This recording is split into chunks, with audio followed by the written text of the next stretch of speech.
Is Kadarius Toney in danger of making the roster? Could Nico Remigio be one to watch out for? Or what about Rashee Rice? If he starts out suspended, could Sky Moore temporarily take over his role? Me and Seth Keysor of KCSN talk about that and much more in today's video regarding the wide receiver room, but not before we do a bit of a deep dive into Nick Bolton's performance last year, his value on the team overall, and see if he's worth bringing back at all costs next season. So let's talk about it. But first, how about those...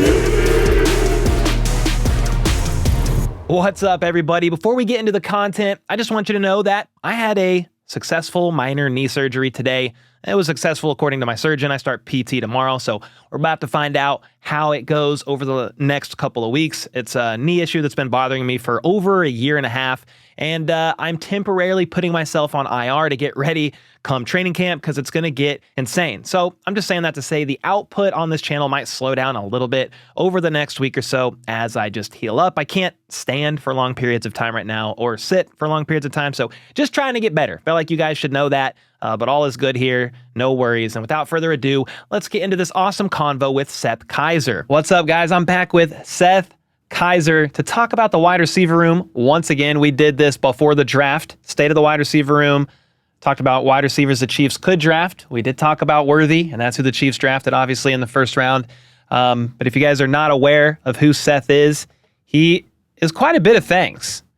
Chief in the North Substack is a big thing that he's been doing for years. He's on Only Weird Games with KCSN, former Super Bowl Nation, formerly of The Athletic, current lawyer, former pastor. Yes. So you got a lot of stuff going on, man. Appreciate you taking the time. Let's get right into it with a quick plug at your Substack because you have a lot of good stuff going on all the time there, and it is so cheap. I think I pay like $1. I don't even know how much I pay. It's like $1 a month or something insane.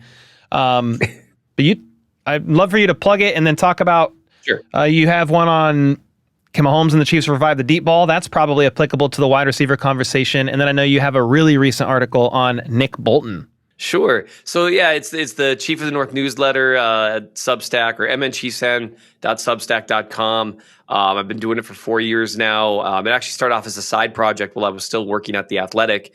And now it's become my primary thing because the support has been overwhelming. People are great. Basically, the goal of the entire site is to go beyond the box score and look a little deeper into the why behind football. I think I've said to you before, and I really believe this, I think the more people learn about football, the more they love it, because it's not just a bunch of giant dudes hitting each other. I mean, it is that, and that's awesome too. But it's also so interconnected.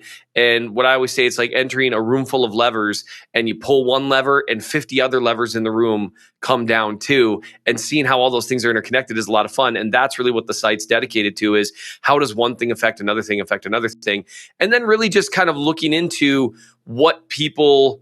what are the common narratives about the team, and are they correct? Are they true? Breaking down film, occasionally breaking down the numbers too. And so that's what I do at the Chief North newsletter. It is you subscribe to do it. You said $1 a month. So Substack says that your minimum charge is like $30 a year, $5 a month, but you can do coupons or whatever you'd want to call them with their link. And so if people go to bit.ly/Seth really hates money, which Josh Briscoe created that bit.ly for me. So bit.ly/Seth really hates money. It's $12 a year or $2 a month. And I do that just because I love creating content. I've been doing it for years. I started Arrowhead Pride way back in like 2010.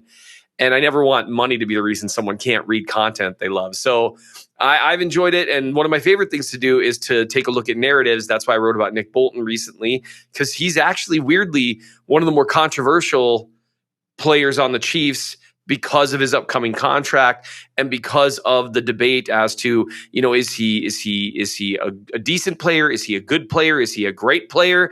How much will the Chiefs pay to retain him? It's a really interesting conversation. It's an opportunity to kind of, just pull back a layer and look a little bit deeper rather than just going with, 10-second sound bites about a player. Yeah, before we get into the wide receiver conversation, because Nick Bolton is somebody that it's kind of a divisive topic. On Chiefs Twitter, you get all kinds of opinions, but I see several that say the Chiefs do not need Nick Bolton in the future. They didn't even need him on the field this year, per se, with Drew Tranquill here. You then have some that are heavy Nick Bolton fans, believers, hey, the Chiefs need to do basically whatever they can to extend this man and keep him around for years to come. Do you have any, because you studied like 7 samples, I think, of games Nick Bolton was not playing in, or how did you compare this, and maybe a little bit of a sneak peek of a conclusion, if you want to plug that? Absolutely. I have no problem doing that. It's a running joke on Only Weird Games. It's like, and now Seth will talk about the article that's supposed to be behind a paywall. And I have no problem doing that. So I've talked about Nick Bolton's film before, in that he has a definitive set of strengths and weaknesses as a player. I don't think he's an elite linebacker. And I think the film shows that, in that he's got some things he does really well. He recognizes how plays develop really well. He reacts quickly, tackles well, very good in his run fits. Those things are good. He's got good downhill closing speed overall, but he doesn't have good sideline to sideline speed, doesn't change direction particularly well, gets exposed in coverage and space. The easiest example to give people is he got beat to the edge by Brock Purdy in the Super Bowl. He got outrun by Brock Purdy. That's demonstrative of just a physical limitation. Now, it says something that he's become a solid player at Mizzou and now with the Chiefs, despite that limitation. And that's a testament to what a sharp player he is and how good a job he does understanding the way the game works. He's also improved by a fair margin in coverage since that time, since he was a rookie, in part because he's learned to recognize what's going on in front of him. He's smart with route combinations, that sort of thing. But when you're limited in how you can move, it limits what you can do on the field. You can compare Willie Gay Jr. chasing down Jalen Hurts and forcing him to throw the ball away versus Nick Bolton not being able to run down Brock Purdy. Now, you can also compare Willie Gay Jr. getting, completely thrown out of the action by a play fake versus Bolton staying home. So everyone's got their strengths and weaknesses. The thing that people often say about Nick Bolton, though, is that there's a lot of unseen things that he does that provide more importance than people realize, right? All the things that Steve Spagnuolo says about him, about being so important to the defense, about, the quarterback of the defense, that sort of thing. And so my thought on this was, if what people aren't willing to do with Bolton is just look at the film and make a decision on what kind of player he is based on that alone, which is a good, not great player, I thought, well, if he's really doing all these things that are so important to the defensive success, well, he missed 7 games last year and his role was basically entirely substituted by Drew Tranquill, who is commonly, this was in the AFC Championship. That's the kind of thing I'm talking about. And this isn't to pick on Nick Bolton. This is a good example of just having a little bit of an athletic limitation, right? If he gets isolated in space against running backs, he can struggle. And that's not to say he's a bad player. It's just one area he struggles. Hollywood Brown's not a contested catch guy. Non-elite guys are not great at everything. That's just how it works. So what I set out to do, Drew Tranquill subbed in for Nick Bolton basically entirely in his role when Bolton was injured, except for the Green Bay game when both were hurt. And so you had a 7-game sample of the Chiefs with Bolton, and then a 7-game sample where Bolton was being replaced by Tranquill. And so what I did is I looked at expected points added, which is a primer of that for your viewers. Expected points added per play is just a measure of how good a job did you do moving the ball in a way that will help the team score. So an easy example of this is 5 yards isn't 5 yards all the time. It's not the same thing on every down. 5 yards on 3rd and 4 is much more of a big deal than 5 yards on 3rd and 15. So expected points added accounts for that. How much more likely are you to score after the play ends? So that's a long road to a short thought of saying it's one of the better measurements of how well a team performed. So what I did in a nutshell is I looked at how good a job the Chiefs did with Bolton and without Bolton in holding teams below their normal expected points added per play. And what I found, in a nutshell, is that there was really no evidence that Bolton's absence hurt them. They actually performed a little bit better in holding teams below their average. With Bolton, I think it was like 4 out of 7 or 3 out of 7 teams, 4 out of 7 teams, 4 out of 7. They held them below their EPA per play in the pass game, like 3 in the run. It was actually 5 without him and 5 against the pass and 4 against the run. So again, it's a surface level thing, but the short story is statistically, what a lot of people will say is, well, the yards per play went up in games Bolton wasn't there, but you have to isolate for the offenses they were playing. It's a much bigger deal, like to hold the Eagles to 5 yards per play than to hold the Raiders to 5 yards per play, right? You got to isolate for the team that you're playing. And when you do that, you really can't find statistical evidence that Bolton was missed. Now, does that mean he's a bad player? No. Does that mean it's dispositive? No. That's only a 7-game sample size. Football's a weird sport. He also happened to have a very competent backup in Drue Tranquill. The question that I want people to ask themselves is this. Drue Tranquill just signed for 3 years, I want to say $18-19 million. If you can get a relatively equivalent performance for that amount of money, what are you willing to pay Nick Bolton? Because it's all about value over replacement. So the article goes into a lot more detail and makes everything that I just said that didn't make sense, hopefully make sense. But that's one of the things that I love to attack is what's the narrative versus do we have evidence for it? Because when people say, hey, Nick Bolton is as important to this defense as Chris Jones, maybe, I don't know. But what's the evidence for it? And we have to look. And if we can't find evidence for it, we have to ask ourselves, are we just believing things just to believe them? That's what I really enjoy about your Substack. I've subbed to it for a couple of years now because I'm a fan. I love to report on news. I will do game overviews and injury report and stuff like that, but I am not qualified to dive into the film and really dissect it and give a educated breakdown of what I'm seeing. I go to guys like you kind of do that for me, and I can be like, all right, I definitely feel smarter after reading these articles, and it's very helpful to me. So I know it'll be helpful to a lot of the viewers as well. Let's talk wide receiver room. And actually, before I just skip right to that, I will say that is a hot take on the surface of Nick Bolton may not having as much value as you think he does. So I definitely am going to be intrigued to read that entire article, and we'll have to reconvene about that later. But that's why I like the stuff you do. You don't do it for hot takes. You're just breaking down what you see. And so I appreciate that, and I'm excited to get into it. It's worth noting the only reason I looked into it, I wrote the intro to the article before I wrote the rest of it and openly said, I didn't know starting off what I might find here. And so for me, it's all about what do you find? You ask a question and then you start looking for the answer, no matter where it takes you. Like if someone were to tell me, Chris Jones is one of my favorite players on the Chiefs. I love watching him play. And if someone were to tell me that they could show me evidence that he's not as impactful as I think, you got to be open to looking at that evidence. It's kind of that's kind of how, over the years we've learned that running the ball isn't as efficient as passing the ball. Like, what does the evidence show you? But yeah, it's a bit of a hot take depending on who you're talking to. Because the opinions on Bolton vary so widely. I will say he's clearly a player that's a solid player, has value on the defense. It's just a matter, is that value, $17 million a year? And that's where I would say no. But, as Dalton would say in Roadhouse, opinions vary. So I was intrigued when they signed the deal they did with Tranquill to see what happens with Bolton. I would think he's a Chief, but it does put the Chiefs, I feel like, in a decent spot where they're not absolutely dependent on the Nick Bolton return if they cannot agree to terms on a future deal. Let's circle back on that maybe later off in the season, depending on how things go. I know you got an interview here soon. I do want to talk about the state of the wide receiver room and just your thoughts leading up into training camp.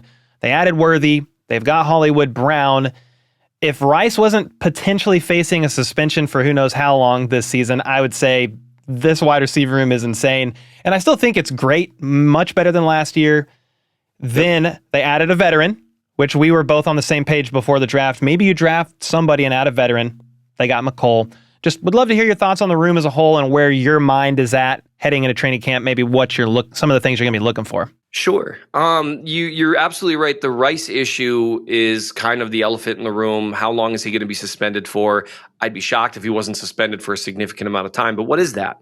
And it's hard to say. The farther away we get from it, it seems like the more people have kind of returned to a little more normal discourse about it. He did something really stupid, selfish, dumb, like a lot of 23-year-olds. But there wasn't really like an evil intent there. It was just sheer stupidity. People have, when it first came down, people, he needs to be out of the league. It's like, okay, let's calm down. And now, I think they'll still make an example out of him, maybe 6 to 8 games, something like that. That does affect the rest of the wide receiver room significantly, obviously, because after him, the 2 major upgrades they've made, of course, it's Hollywood Brown and in theory, Xavier Worthy. The real problem with where they're currently sitting is that Worthy's a rookie and he's an unknown. And anytime you put someone in a position who's an unknown to have to be a major contributor, I generally get uncomfortable because you just never know what those returns will be, especially in an Andy Reid offense where rookies generally don't have a reputation for performing well. Now, one guy who came in and performed well, Deshaun Jackson, when he was a rookie, everyone makes the Tyreek Hill comparisons. It's a bad comparison for Xavier Worthy. He doesn't run routes the same way. He doesn't move the same way. Doesn't have quite that same freakish jitterbug quickness either. And he's not built as thick. Deshaun Jackson, that's the comp. That's the ceiling, maybe, who knows? I mean, he's faster, I guess. So, but that's the guy you hope that he models his game after. And that's maybe a reason to be a little bit optimistic he could come and make an impact early because Jackson was able to. Counting on a rookie is tough. And that's especially a smaller guy. You don't know what his role will be. And then especially having Rice out early, that's just tough. Hollywood Brown, I think he's a great fit. I love his ability. And I think we talked about this prior to the draft. I love his ability to win at the intermediate levels of the field in particular. He has good deep speed. His best routes are in the middle, the intermediate of the field, utilizing that speed as a threat to create space. He's really good at that, and that's where Patrick Mahomes loves to attack. But he can do both. And that's the great thing about maybe having him as their first option is he's not limited in where on the field he can threaten. In recent seasons, they've had guys who, MVS was, when he would track the ball decently, was a passable deep threat. Juju Smith-Schuster was a passable intermediate and shallow threat. Last year, Rashee Rice, good intermediate shallow threat, but not a deep threat. It'd be nice to get a guy who could threaten all three levels of the field that you could actually make defenses guess where they're going. So I love that signing. The depth frightens me if you have any sort of injury while Rice is hurt in particular, or something like that. That's definitely a frightening thing. I'm glad they got Hardman, especially considering the price they paid for him is hardly anything. Guys like Hardman as your wide receiver 4, wide receiver 5, paying them $1 million or $2 million a year, I'll take that all day. That's a great thing to do. I wish they'd gone out and gotten a bigger receiver who can line up on the boundary and handle some of those press coverage snaps and really eat some of that contact. I would have really liked that. That's one reason I wanted them to get Zay Jones, not because I think he's like a difference maker, but because he can take those boundary snaps or DJ Chark, someone like that. They didn't do that. So the depth is scary simply because you are one injury away from being back to an eerily similar situation to where you were last year, or you're relying on a rookie to help you avoid that. So I feel way better about the room, but right now the ceiling is very high. The floor is higher than it was last year with Brown. He's a competent NFL receiver, would have been the best receiver in the room by a country mile last year until Rashee Rice kind of came into his own. And then there might have been some equivalency there. So you're in a much better position, but man, I still wish they had a little more depth to go with there until we see what Worthy can do at the NFL level and see what their role is for him early on. We've never seen them hype up a rookie receiver like this before. So my assumption is they're going to try to get him involved. But my question is how much? Reid normally doesn't get guys involved until he trusts them to play X, Y, Z all over the field. He changed that rule with Rashee Rice a little bit out of sheer desperation last year. They had no one else. So I'm curious what they do with Worthy. I think he really is, it's such an easy answer, but because it's the obvious answer, he really is one of 2 or 3 keys to can the offense get back to what we've been used to seeing. Hey, before we get further into this interview, did want to let you guys know an awesome way to support the channel and actually Brandon Perna as well is to buy some HBTC coffee of Benchwarmer Brew. It's a very smooth medium roast with origin notes of Mexico and Ethiopia. It's also a way to spite Brandon Perna. It's his company, yes, but the more bags of this coffee we sell, the more he realizes that the Chiefs are going to forever live rent-free in his head. So to get a bag of your own coffee, go to coffee.hbtchiefs.com or click the link in the description down below. Yeah, I think you're going to potentially be looking at some pressure on Worthy early just to perform. And on top of that, he's spent so far all of OTAs with a hamstring tweak, which I'm not like super freaked out about that, but it is time that he has lost to build even more rapport. He threw like a couple times, I think, with Mahomes, or caught, I guess, rather, while Mahomes threw. And then the hamstring tweak happened. So that is a bit disappointing. You can't prevent injuries from happening. But yeah, I kind of agree with you. Like, I think they're going to need to lean on Worthy a little early, and we will see. That's another, like, Hardman adds the deep threat, but you know what you get in Hardman. He sometimes doesn't finish the route, and we know what you get with him. I'm glad they got him, but with the Rice suspension coming too, it's like, who do you think that could maybe fill some of Rice's role? I see Sure. some saying that could be Sky. Do you think that could be a Sky Moore thing? What are your thoughts on that with the Rice suspension? Let's say he starts out the season suspended. Who do you think they're going to try to feed in his role a little bit? Who would be your thoughts? Sure. A lot of the stuff that they have Rashee Rice do and the stuff that he was successful with last year, I don't know. So playing from the slot, I do think that's where Moore would be at his best. One thing is with Rice, that limited role that they created for him relied on two things: his burst, so his ability to run away a little bit on crossers. Even though he doesn't have great long speed, he's got great burst. That first 5-10 yards, terrific at running away there. So he could run away on crossers, on digs, on some of those types of looks. And he also showed a really good feel for zone coverages. Here's the problem. Those are two things Sky Moore has not shown. So he's at his best from the slot, but using an identical role, I think would be tough for him. I do think that they'll probably rotate Worthy and Brown in the slot a fair bit more. But then who takes those perimeter snaps? And so it thins them out because they've tried that with Moore. It hasn't worked 2 years in a row. I think they'll give Moore a shot to earn some of those slot snaps, because some of those, slants and whip routes and some of those things, he can do that. He gets good releases. I'm surprised he hasn't been a better pro. His lack of functional strength has really hurt him, I think. And when you are built like he is and you don't have elite speed or quickness, it just gives you problems out there. So I think Moore will probably get first dibs on increased snaps from the slot. But I also think, unless he shows a little more, my guess is they'll probably utilize Brown. He won from the slot a ton in Arizona. I'm guessing they'll use him primarily there because he can run a lot of those same crossers and that sort of thing that Rice was doing. And then that means you get Worthy on the boundary more, running some of those 9 routes, clearing up the field, being the post guy in Mills and that sort of thing. I know time is limited, so as soon as you got to go, let me know. What are your thoughts real quick on the state of Kadarius Toney and where he sits with the room? Do you think he's safe? Do you think he's really got to earn it at training camp? What are your current thoughts about him? Nate Taylor, one of my very good friend and Only Weird Games co-host, he said kind of a blurb that's been lost in history like months ago. And he when he was talking about Kadarius Toney, and Nate is as plugged into the Chiefs as anyone, he made a comment about being the same guy every day, and that's something the team needs to see. That alone makes me nervous about Kadarius Toney. It also makes me nervous about him that from all appearances, he's the same player he was 3 years ago when he was drafted. And anytime you see that with a guy, so let's take Tyreek Hill, for example, another physically gifted freak of nature. I mean, no one's as gifted as Hill other than like 4 guys in NFL history, but it is what it is. Kadarius Toney is incredibly physically talented. With Hill, you could see the growth every single year. He became a superb route runner, superb with his releases, superb with his drifts against zone coverage. He learned, you could see the development. With Toney, you don't see it. And I think that not being the same guy every day, you want to talk about a way to end up in Andy Reid's doghouse. That's the way. If being reliable is such a big part of what Reid wants, everyone always talks, he's the same guy that he's always been. He values that. I don't have a lot of faith in Toney to turn things around when you still see some of the same comments occasionally, the same, IG streaming, whatchamacallits. I'm very old, so I don't know what any of it's called.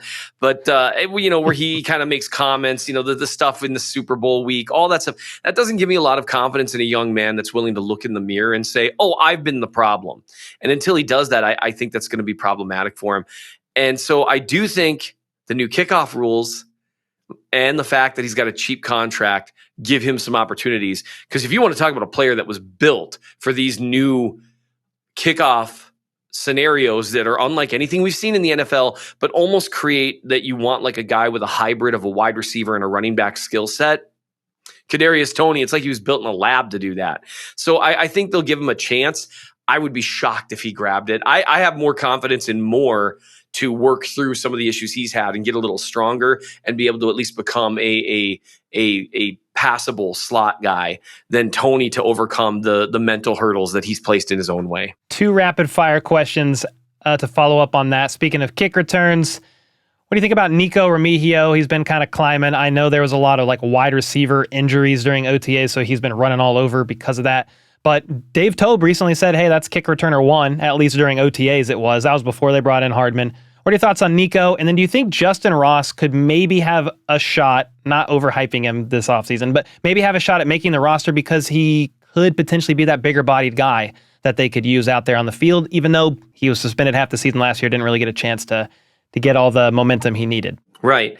I'll answer in reverse order. With Sure. Justin Ross, I see the flashes of the skill set there. The problem is he just doesn't seem to separate, and that's problematic in Andy Reid's offense. We'll see. I hope he does. That would be an incredible story, but you usually don't see guys break out following that many years since their last productive season, even in college. It'd be great to see, but they definitely value separation above, the height and the wingspan and that sort of stuff, as evidenced by drafting Worthy before, Adonai Mitchell or Leggett or someone like some of those bigger guys. In terms of Nico, I hope he makes it because that would be an incredible story. I love seeing guys just kind of pop up out of nowhere. The one thing with him, the kick returner 1, that's his best shot, and that's not great news for Tony, honestly. Although I don't know how much he's really participated in any of the offseason stuff, so we'll see. But which is, by the way, another bad sign. It's one thing, I don't really care. If you get a Chris Jones does it or Travis Kelce, I don't care. You know what those guys are going to do when it matters. When you don't, that's a red flag. To me, if you're fighting for your life, you should be fighting for your life, not fighting for your life. Anyway, with Remigio, I hope he makes it. The kick returner 1's a great sign for him. He's got that jitterbug quickness. The one thing that I'll let fans know, because every year we kind of fall in love with the guy, wait until the pads come on. Mm-hmm. Just wait until the pads come on, because every year a small receiver, when he's not getting hit at the line, he's not getting hit on his routes, he just dominates offseason activities. If the pads come on and he keeps getting that separation, especially from this corner group, then I'll start getting excited. That's probably the real storyline of the wide receiver room heading into training camp, is waiting till the pads come on to really see how some of these guys shape up. I also think the addition of Mecole Hardman maybe makes that a little bit more difficult for Nico as well, because Hardman could easily earn a returner role. He returned kicks as a rookie, but then he can return punts as well. And if Andy Reid has a say of, well, do I want Nico for offensive production in case of injury or Mecole? I mean, you know what you get in Mecole, at least on the offensive side of the ball. Yep. So I'll be intrigued to watch it. Is a big deal. Yep, exactly. Well, I know you got to get off to another interview, so I appreciate your time. Thanks so much, Seth. Everybody go to the link in the description, because Seth really hates money. So click that link, get on his Substack, and we'll talk to you again, man. Thanks so much for your time. Hey, thanks for having me. And if I could say one more thing for anyone who might go to the link or whatever, if you're someone who can't pay for a subscription, I've been there. Reach out to me on Twitter and we'll figure something out. I never, ever, ever want a paywall to be a reason someone can't access content that they're passionate about. And so reach out to me if you're not in a spot, because there's been a lot of times in my life where I didn't have 12 extra bucks to spend on a football subscription, because what a ridiculous thing. But I always try to tell people that. So I threw you off a wonderful dismount, but I always want people to know that. No, that's awesome. I appreciate you and your heart about that too, man. That's freaking awesome. So go enjoy your interview with, I don't know if it's 6'10" or 8'10", but enjoy that, and we'll talk later. That sounds good. Thanks a lot, man. Take care. Take care. All right. There was a lot of interesting thoughts and takes in this one, so I would be curious to know what you think about the current state of the wide receiver room, as me and Seth discussed it, as well as the value for Nick Bolton, at least regarding his contract next year. Should the Chiefs do all they can to bring him back, or do you think the insurance policy of Drew Tranquill, his 3-year deal, and him proving to be an adequate replacement, quote-unquote replacement, during his injury last year, do you think that gives the Chiefs some leverage during their negotiations with Nick Bolton? Let me know either way in the comments down below. And until next time, let's go. Let's freaking go. How about those?